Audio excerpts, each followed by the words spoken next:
joined now for day 2 of our series looking back on the Southside flood 1 year later. We hear from city and county officials today on how they responded to the disaster and their response to flood victims' concerns. Here again is KQ2's Ron Johnson.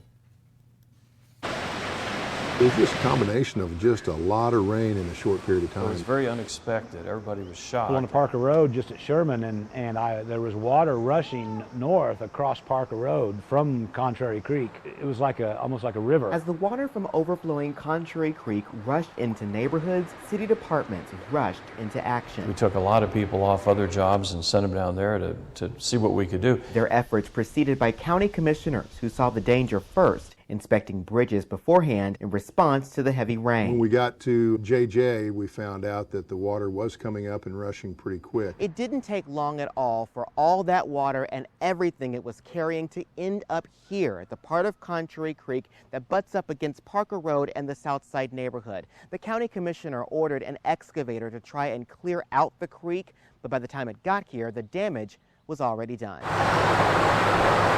Water had already toppled the banks and started out on Parker Road and going across Almeda and Marie Street. From there, the water went into the city's sewers, which the streets department says stood no chance against that much water. That amount of rain in that short a time is just so abnormal. You can't plan for it. The sewers functioned as they were supposed to. They were just full. Filled sewers only added to the problem, sending water throughout neighborhoods further north from the creek itself. The flood left behind not only damaged homes and cars, but also frustration as to how things could get so bad so quickly with no substantial assistance, a sentiment shared by Mayor Bill McMurray. SEMA said that, ironically, that this wasn't a big enough disaster to qualify for government funds. I wrote a letter to the governor and also to our congressional delegation. I didn't hear a whole lot from any of the powers that be. This is the same time we're in the middle of a COVID problem, so all this happened together, and boy, it was tough. He admits his response to the flood wasn't without fault. When we had the previous flood,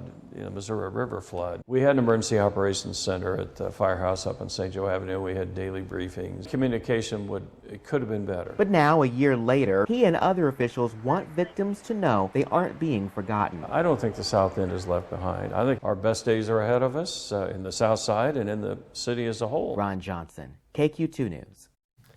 In response, the city waived landfill tipping fees for waste caused by the flooding. City Streets Department spent the past year focusing on ditches in the South Side to improve drainage.